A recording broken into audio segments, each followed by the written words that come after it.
Ah mais je suis beaucoup trop matrixée Sabrina en ce moment. Hein. Hey, salut à toi petit surimi. Aujourd'hui on se retrouve dans une nouvelle vidéo dans laquelle on va parler de mangas qui se sont terminés en 2020.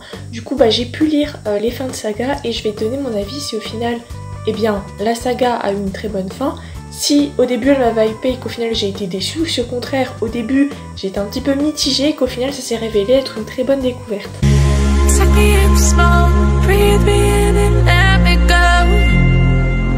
Filling the lungs inside you, and the blackened eyes make my way into your mind, just to know what you knew. Restless every time we start locking eyes.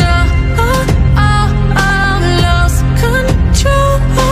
Oh, it's paradise with a nasty bad control.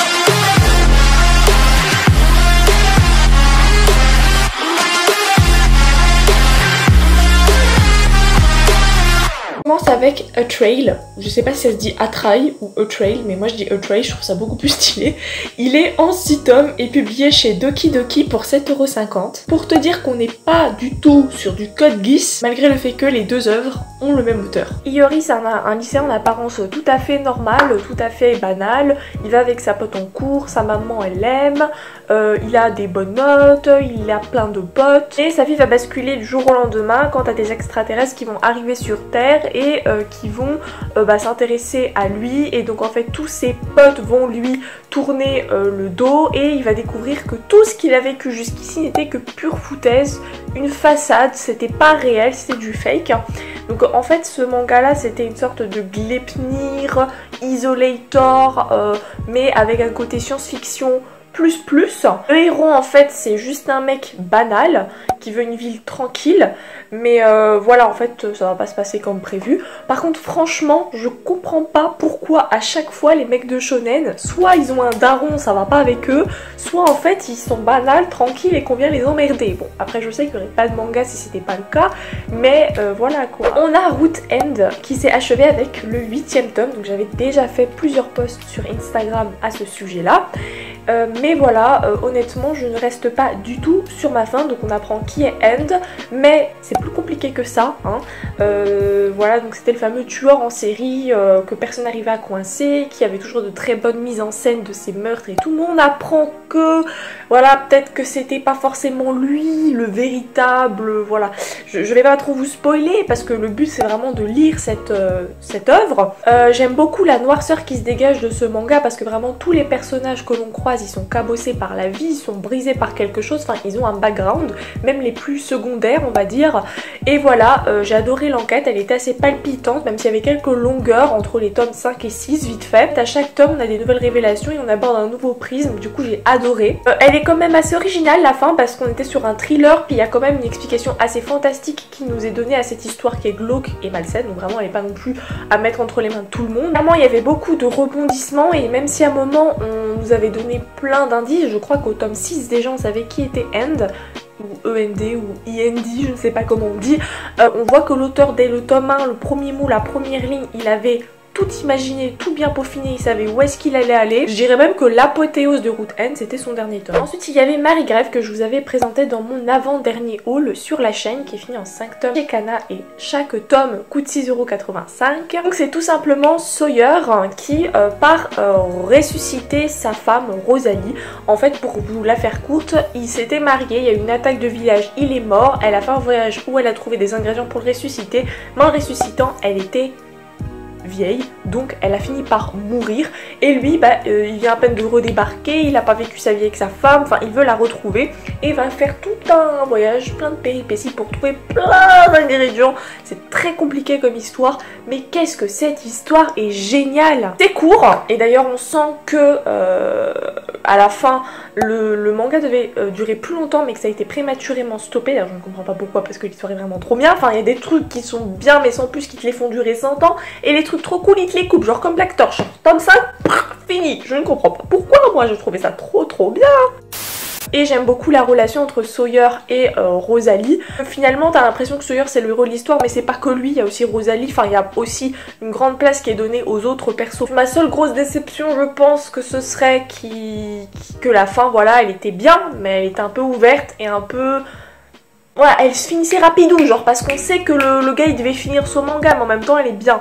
Voilà, mais je sais que s'il avait eu le temps de rajouter les 3-4 tomes en plus, ça l'aurait pas dérangé, il aurait eu de quoi faire. Ensuite on a Au-delà de l'apparence, le tome 9. Donc c'est un petit shoujo des familles qui commençait à s'éterniser je trouve. Enfin il n'y a pas beaucoup de tomes, mais la parution prenait beaucoup trop de temps je trouvais. Mais j'ai adoré l'histoire vraiment. En fait comme son nom l'indique, ça nous parle de Chitose qui porte un masque qui cache en fait ses émotions. Et du coup en fait elle fait ça parce qu'elle est sûre qu'en étant neutre, personne ne l'aimera, mais aussi personne ne la détestera et personne ne se moquera d'elle. Sauf qu'elle va rencontrer Itsuki qui est un garçon assez authentique et qui ne supporte pas Chitose parce que justement elle est en mode ah trop bien et tout, genre vraiment très joviale et tout, mais lui il voit très bien. Il voit très bien que c'est pas sa vraie personnalité, qu'elle est pas authentique, qu'elle se brime, enfin tout ce que vous voulez. Il va un peu la travailler au corps pour connaître son elle profond. Et évidemment il y a une histoire d'amour entre les deux, voilà, c'est un shoujo donc voilà, coup classique. Et j'ai adoré les derniers titres parce que malgré quelques longueurs, on voit un petit peu comment ils vont évoluer plus tard. Ça nous pose aussi au-delà de l'amour la question d'un futur incertain. Et il y a aussi un côté professionnel puisque Chitose va rejoindre une école, enfin bref, ça y est, elle a trouvé sa voie, elle a une idée de carrière. Alors que Itsuki lui, il continue à se chercher mais il décide d'affronter ses peurs. Et j'ai adoré ce shoujo parce que au-delà de tomber amoureux blabla, l'auteur elle a su avec brio montrer le passage à l'âge adulte en fait.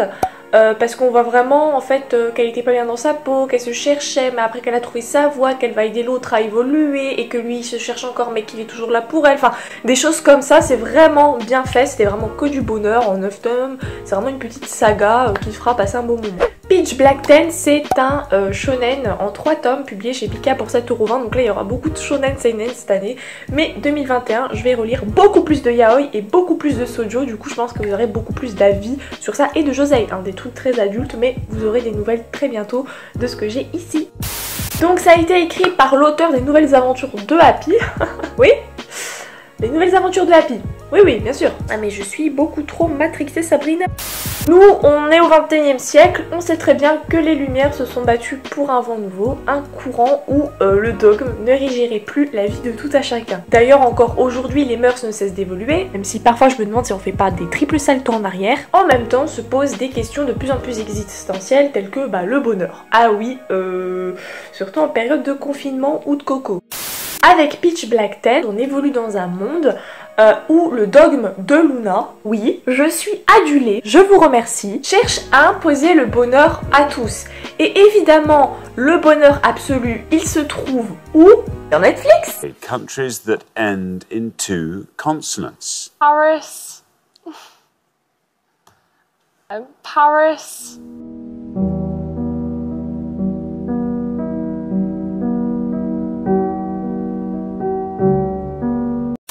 Pornhub? Oh! Qu'est-ce que c'est que ça? Mais où vous êtes allé chercher ça? Dans la mort. Dans la mort.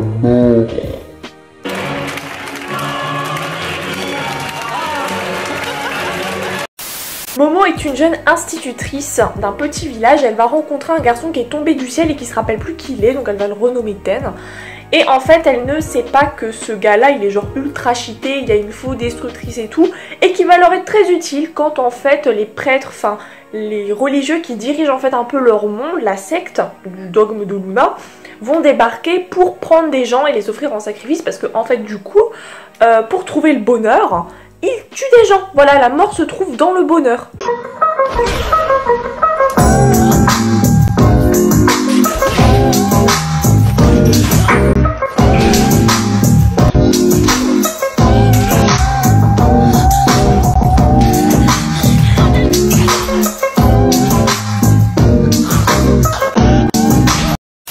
Clairement, si ce manga m'avait attiré à la base, c'était pour le côté glauque, gothique et fantasy qui me faisait un petit peu penser à Soul Eater que j'avais bien aimé en manga papier, mais par contre en animé j'ai pas accroché, je ne sais pas pourquoi. Et honnêtement j'ai apprécié le titre dans sa globalité, mais il manquait un petit quelque chose et je pense que ça vient surtout de la fin qui était ouverte. Et pourtant j'aime bien un peu les fins imaginatives, mais là c'était une fin ouverte. Dans le sens, le gars il s'est pas fait chier pour nous faire une fin. Donc les mangas courts, honnêtement, pour répondre au débat, j'aime beaucoup parce que ça fait du bien au portefeuille. Mais quand la fin elle est bâclée, s'il vous plaît, stop. Autant faire un tome en plus ou pas faire la série du tout. Autant Marie Grave, l'auteur, il a fait comme un chat qui tombe du plus haut étage de la Trump Tower mais qui retombe sur ses pattes. Autant le mec de Pitch Black 10, là, il a fait le chat qui se fait fusiller au Capitole. Ouais, je sais, j'ai un humour de merde. On a Noise en 3 tomes, comme d'hab, j'ai adoré. Je dis ça parce que 3 tomes, c'est la marque de Tetsuya Tsutsui, et Tetsuya Tsutsui, je l'aime beaucoup. Je sais pas si je le dis correctement parce qu'il y a beaucoup de Tsuyu-chan. Bref, j'ai tout de lui, j'ai Prophecy, Prophecy Copycat, Poison City, Noise, donc vraiment je suis très fan. Donc grosso modo c'est un village où il y a des soucis économiques, il y a un gars qui a trouvé le moyen de cultiver des figues et bref de faire revenir le commerce et tout, sauf que l'avenir radieux qui s'en trouverait pour ce village va se retrouver assombri puisqu'il y a un gars qui arrive, un étranger, sauf que cet étranger là il a une ancienne vie où il était prisonnier, enfin il a fait de la prison parce que je sais plus ce qu'il a fait, enfin c'est un criminel. Et du coup les villageois ne veulent pas de ce gars ici parce que si il est dans le village, ça va nuire par exemple à l'ouverture d'une école et il y a un des protagonistes qui a sa fille, il veut la faire revenir au village, des choses comme ça. Bref, donc ils vont se lier contre lui et ça va aboutir, sans aucun spoil clairement, ça va aboutir à la mort de ce personnage là et du coup va falloir cacher le meurtre, vous pensez bien, mais que ça ne va pas se passer comme prévu. Donc très clairement j'ai adoré l'ambiance très oppressante qui se dégageait de ce thriller. Les meilleures fins ne sont pas toujours des happy end. Néanmoins j'ai été très satisfaite de ma lecture. Tant qu'il est encore temps, je t'aimerai le volume 8. Donc c'était l'histoire d'une nana qui était au collège, je crois, elle est en 5e, en 4e. Et en fait elle est atteinte d'une maladie. Pour parler de la fin, elle va retrouver la mémoire, apprendre ce qui s'est passé à propos de la mort de son papa, s'éloigner d'un certain nombre de personnages, essayer de vivre sa relation. Bon, n'oublie pas que c'est un manga qui est pour les 8-14 ans, la gosse elle est en 4e, hein. C'est cru dans Riverdale. C'était une fin assez sympathique parce que c'était assez positif, donc je trouvais ça bien pour des gosses. Mais est-ce que c'était réaliste? Je ne pense pas. Est-ce que toutes nos questions ont été élucidées? Je ne pense pas non plus. Enfin, moi j'en ai encore personnellement. Mais globalement, dans la série, il y a eu des révélations, des messages sur l'avenir, sur la santé, enfin une belle histoire pour des adolescents, je trouvais, des rebondissements, un petit côté dramatique. Donc quelque part c'était assez sérieux, c'était pas non plus choupi à l'école des bisounours. Il y avait des points trop cool, mais il y avait aussi des points assez décevants, mais globalement la fin est réussie et du coup ça peut être une lecture sympa, peut-être dans une médiathèque. Aku le chasseur de maudits, clairement en 2020, ce qui m'a motivé à refaire cette vidéo que j'avais déjà fait l'an passé, c'était vraiment Aku le chasseur maudit. Parce que j'ai été hypée au premier tome, vraiment, parce que en plus son auteur, il a écrit Jeu d'enfant, Jagan, Blue Lock. Autant te dire que le gars est un BG. Je me suis dit, oh là là, ça va être trop bien. Et j'ai déchanté dès le tome 2. Vraiment, je me suis fait violence pour tout lire parce que je me suis dit, hey, quand même, je l'aime bien le gars, faut que tu lises. Un village d'hommes préhistoriques, voilà. Et il y a une malédiction dans leur village qui dit que quand t'as un enfant qui naît la lune de sang, bah il faut le tuer parce que ce sera une calamité qui va tout ruiner, enfin voilà. Et il se trouve que le meilleur guerrier, vraiment qui est aimé de tout le monde, bah son gosse, né à ce moment-là, il va se retrouver à devoir vivre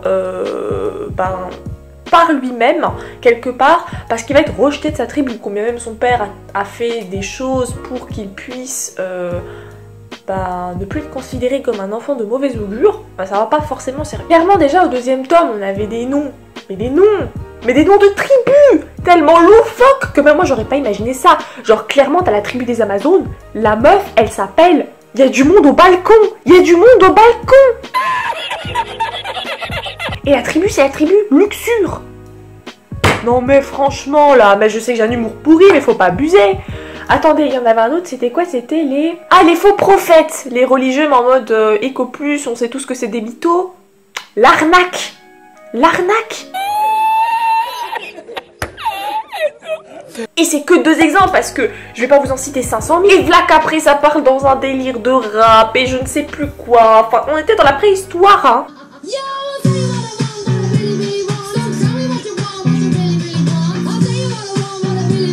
On était dans la préhistoire. Franchement, à la rigueur, tu m'aurais fait ça à Rome. Rome qui a tout créé. J'ai envie de te dire, ok, mais à la préhistoire, même les Croods, ils avaient pas autant d'imagination. Il y avait pas trop de logique. Je pense que le mangaka avait envie de faire une catharsis, je sais pas. Extérioriser ses pulsions les plus profondes en faisant ce manga-là. Une hallucination collective.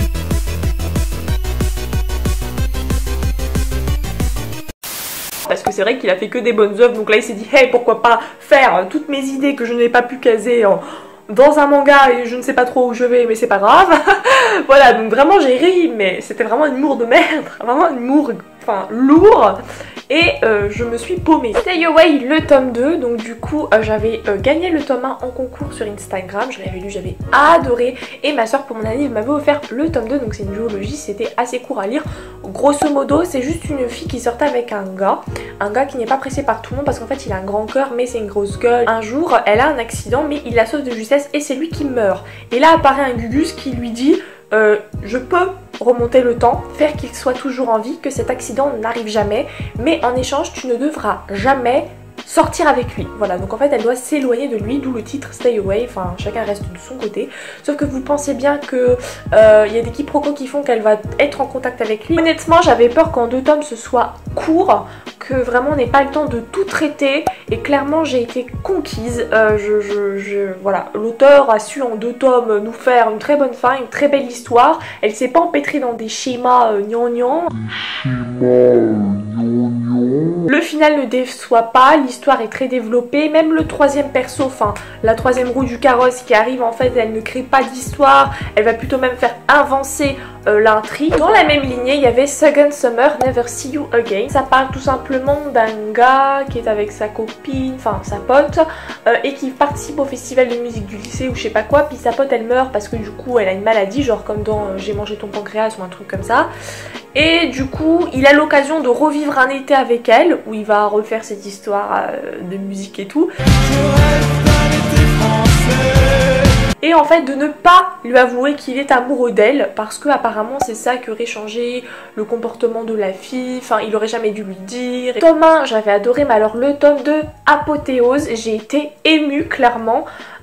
Déjà en plus il y a le vecteur de la musique, la passion de la musique, la passion d'amis d'enfance qui font quelque chose ensemble qu'ils adorent, mais aussi le héros qui veut tout faire pour que son ami vive bien et qui réprime ses sentiments. On a vraiment beaucoup de plaisir à aller jusqu'au bout, très bonne fin. Et enfin on termine avec Origin. Ah Boichi. Le dessin m'a vraiment fait flipper de base, mais clairement, mais foncez les yeux fermés. Origin, honnêtement, est de loin mon favori de toutes ces œuvres, avec peut-être HE, je dirais. Il est un peu court avec ses 10 tomes, parus chez Pika pour 7,75 €, mais vraiment, c'est mon préféré de la bande.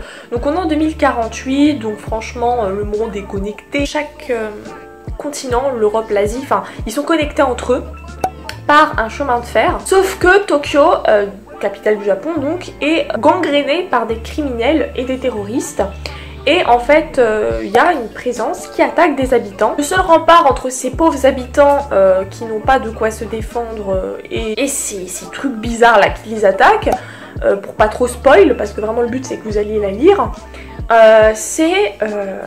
Origin. Mais qui est Origin? Je tiens juste à préciser que pour les fans de Boichi, de l'univers, etc., il y a des clins d'œil à ces autres séries et qu'il faut vraiment tout lire. Donc ne commencez pas nécessairement par Origin, même si en vrai je pense que ça gêne pas trop si vous lisez que Origin. Mais on va dire qu'il y a en fait Boichi, et c'est pour ça que je l'aime, parce que moi aussi quand j'écris mes histoires je fais pareil. Il a créé un monde.